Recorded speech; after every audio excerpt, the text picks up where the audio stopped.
bonsoir à tous et bienvenue au 19h de la télévision de Burkina. Voici les titres. Une marche des femmes pour réclamer de l'eau potable. Cela se passe dans les rues de Gawa. En effet, depuis plus de 3 mois, les habitants du secteur 4 de la dite ville manquent cruellement de liquide précieux. La seule borne fontaine de la zone étant hors d'usage. Ce 11 février, donc, elles ont arpenté les artères de la ville, direction l'hôtel de ville pour manifester leur mécontentement. Et puis bientôt une clôture sur le financement de la mairie pour le CSPS de Dogona Bobo du Lasso. Mais en attendant, la situation est criarde. Le manque de clôture constitue en effet une source d'insécurité aussi bien pour le personnel soignant que pour les patients. Une de nos équipes de la RTB de Haut-Bassin est allée faire le constat. C'est le dossier de cette édition. Disposer d'eau potable au secteur 4 de la ville de Gawa relève actuellement d'un parcours de combattants. Pour cause, l'unique borne fontaine de cette zone est hors d'usage depuis plus de 3 mois. Une corvée supplémentaire donc qui n'est pas du goût des femmes de ce quartier. Elles l'ont fait savoir ce 11 février à travers une marche avec pour point de chute l'hôtel de ville. Reportage Bernard Kombelem et Lambert Soma. Le ras-le-bol, ces femmes du quartier Djendjelé l'expriment dans les rues de Gawa. Plusieurs mois sans eau. Trop, c'est trop. Nous n'avons pas de l'eau. Il faut te lever à 1h du matin pour aller vers l'ENET ou bien lycée Bafouji pour en trouver de l'eau. Donc on a des problèmes. On s'est motivés ce matin pour marcher, pour venir voir monsieur le maire, pour qu'il puisse nous aider, pour qu'on puisse avoir accès à l'eau dans notre secteur. Le goulot d'étranglement ici, c'est la panne prolongée de l'unique borne fontaine qui alimente le quartier. Pour le maire de la commune de Gawa et le responsable de l'agence ONEA, des mesures sont en cours pour la réparation de cette fontaine. Mais ce n'est pas tout. Avec la collaboration de l'ONEA, nous avons aménagé une borne fontaine dans ce secteur également pour pouvoir augmenter les possibilités d'eau. Et cette borne fontaine a été réalisée en 2018. Et le processus de mise en service est en cours. Et c'est ce matériel-là que l'ONEA est en train d'attendre pour pouvoir mettre en service cette bonne fontaine-là qui va encore venir résoudre un tant soit peu le problème que ces populations-là vivent. Après un échange avec les autorités, les manifestantes se disent satisfaites, mais elles affirment rester vigilantes pour la suite. Ils nous ont promis que d'ici là qu'on va arriver, c'est nous. Ils vont couper d'autres secteurs pour qu'on puisse avoir de l'eau. Et d'ici fin de la semaine, que tout peut être anormal. Vous êtes content? On est content. Et on va aller voir. Jusqu'à d'ici le samedi, si c'est possible, il n'y a pas de problème. Si c'est possible, on va aller voir monsieur le directeur de l'ONEA. Avant de quitter les lieux, certains ont profité de se ravitailler en eau au sein de la mairie. Nous restons toujours à Gawa, cette fois pour une prière à la grande mosquée. Les fidèles musulmans ont ainsi prié pour la paix dans la localité, aussi pour le pays tout entier. Ils ont imploré le Tout-Puissant à travers prêche, lecture de Coran et bénédiction, une initiative de la communauté musulmane de Gawa. Reportage Madou Wedraogo et Siakanana. Séance de prière à la grande mosquée de Gawa ce lundi matin. Dans un esprit d'union, les fidèles musulmans de la cité de Bafouji prient pour la sécurité et la paix à Gawa et partout au Burkina Faso. Ils implorent tous Allah afin que la quiétude règne dans tout le pays. Dans le hadith du prophète Mohammed sallallahu alayhi wa sallam, il est dit que l'âme du musulman, c'est les doigts. Donc tout ce qui arrive aux musulmans, il n'a qu'à s'adresser à Dieu et lui demander en toi miséricorde, afin que ce qui est en bien soit en lui et ce qui est en mal puisse s'en aller. Donc il était bon temps que nous puissions en toi organiser cette prière-là, afin de demander vraiment la protection de Dieu sur tous les habitants du Burkina Faso en général et celle de Gawa en particulier. C'est une initiative de la communauté musulmane de Gawa. Un appel qui intervient après l'agression des fidèles musulmans par un individu armé le lundi 4 février dernier ici à la grande mosquée. Une agression qui avait fait 5 blessés. Alors nous avons trouvé qu'il faut en tout cas qu'on demande Dieu pour qu'on puisse anéantir ces gens-là. Alors c'est pourquoi on a organisé ce Coran-là, pour demander à Dieu pour qu'il les efface carrément du Burkina Faso.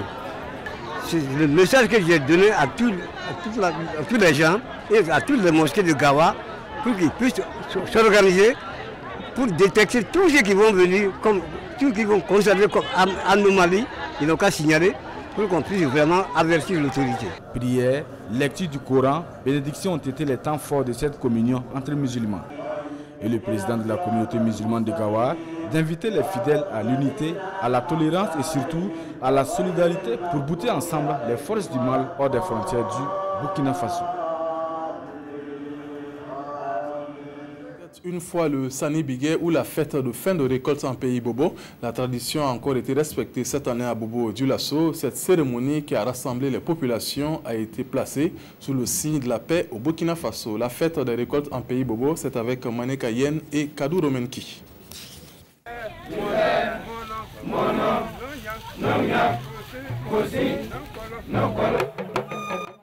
C'est un rendez-vous annuel chez les Bobos.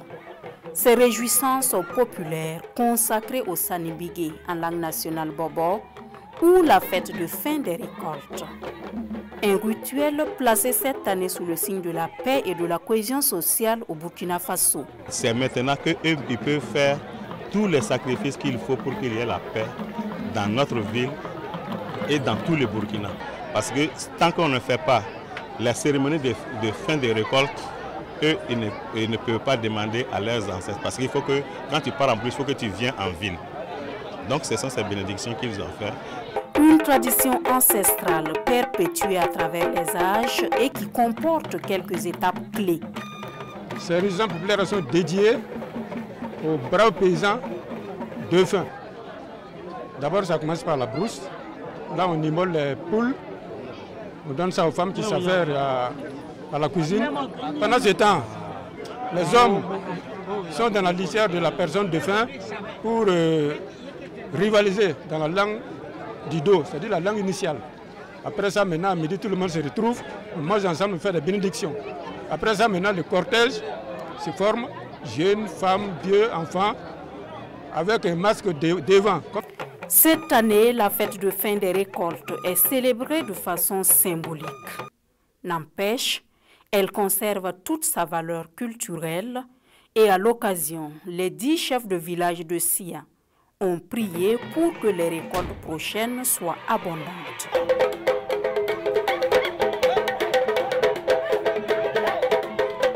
Le centre de santé de promotion sociale CSPS de Dogona, secteur 13 de Bobo Dioulasso, connaît des difficultés. Il s'agit entre autres de l'absence de clôture qui peut être source d'insécurité, aussi bien pour le personnel soignant que pour les patients. La construction de la clôture d'un coût de 20 millions de francs CFA va bientôt démarrer. Mais en attendant, il faut gérer la situation au quotidien. Le dossier signé Lamine Karantao et Moussa Sano. Dépotoir d'ordures ménagères pour certains, riverains, voies publiques ou grains d'été pour d'autres, ou encore lieu de divagation de certains animaux domestiques. Le CSPS de Dogona rencontre de nombreuses difficultés, faute de murs de clôture. Dans ces centres de santé situés au secteur 13 de Bobo Dioulasso, pas d'intimité, pas de sécurité, aussi bien pour le personnel que pour les patients. Un centre de santé, c'est l'intimité d'abord, la sécurité en plus.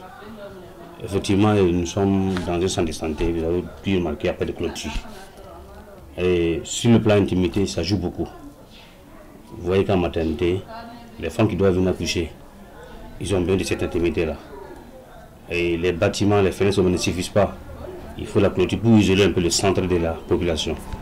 En attendant que ces rêves soient une réalité, ce sont les agents du CSPS qui souffrent, surtout ces femmes en poste au service maternité, toujours perturbés dans les tâches quotidiennes par les bruits des passants. Et souvent ici, même derrière la salle d'accouchement, les enfants des voisins viennent s'arrêter derrière.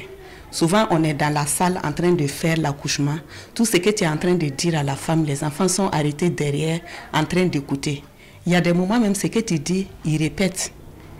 Mais nous, on ne peut pas sortir immédiatement les chercher. On est obligé de rester auprès de la femme, faire son accouchement terminé avant de sortir, aller avertir les gardiens. Avec un seul gardien, les agents ne sont pas rassurés quant à leur sécurité, surtout ceux qui sont de garde la nuit. Aujourd'hui, le cri de cœur de ces travailleurs, c'est la construction d'un mur de clôture pour leur CSPS. Beaucoup d'actions ont été déjà entreprises. Dès notre arrivée, on a essayé de faire le tour dans les sous-secteurs. Essayer de toucher les personnes sensibles, les personnes ressources, pour qu'on cherche des solutions ensemble pour clôturer un peu le service. Et la mairie aussi est en tout cas partante pour nous aider. à la mairie de l'arrondissement qui abrite les CSPS. Cette information est confirmée. En 2018, nous, on avait prévu quelque chose pour la clôture. Bon, malgré que nos ressources sont déterminées, ce qu'on avait prévu, bon, on a vu qu'après ça n'allait pas. Donc maintenant, on a, sur la répartition du budget communal de 2019, on était obligé de mettre quelque chose pour la clôture. Et selon les autorités communales, ce sont 20 millions de francs CFA qui sont prévus pour la construction de cette clôture. Une clôture dont les travaux seront lancés bientôt. Et c'est là au grand bonheur des agents et des populations de Dogona estimées à 23 000. Pour mieux agir, telle est la volonté des étudiants de l'Institut supérieur de gestion de Waiguia. Ils ont mis en place une association qui regroupe les étudiants et les diplômés de cet institut. Le lancement des activités de cette nouvelle association avec Irénée Kaboré et Bessa Franciscain. Un nouveau bureau des étudiants et diplômés de l'ISGO, l'Institut supérieur de gestion de Waiguia, et une conférence pour marquer d'une pierre blanche l'année académique 2018-2019. Initiée par les pensionnaires de l'Institut, cette conférence consacre le lancement officiel des activités au sein de l'ISGO. 24 heures de retrouvailles saluées par les pères fondateurs du Temple du Savoir. C'est une bonne chose qu'ils aient décidé de créer une association de diplômés. Les notions de solidarité, de famille et d'éthique, que ces notions-là demeurent dans les relations entre les générations de diplômés de l'ISGO qui vont se succéder. L'exposé du membre fondateur a permis aux étudiants de savoir plus sur la genèse de leur centre de formation. Selon le porte-parole des étudiants et diplômés de l'ISGO, la nouvelle structure doit servir de courroie de transmission entre les différentes générations d'étudiants. Pour y parvenir, le nouveau président compte faire de l'amicale un canal de promotion de la solidarité et de l'union sacrée au sein de la famille ISGO. Parfois les gens sortent et pour avoir de l'emploi c'est très difficile. Donc sur ça il y a un travail qui va se faire en interne et encore travailler à ce que nous soyons vraiment comme une famille, comme toujours ce que nous avons souhaité ici au sein de l'Institut. L'Institut forme des étudiants de plusieurs nationalités dans diverses filières, notamment en comptabilité, en marketing et en banque finance. C'est la fin de cette édition. Merci de votre aimable attention. Nathalie Kaoré vous retrouve pour le 20h. Bonne suite de programme. Bonsoir.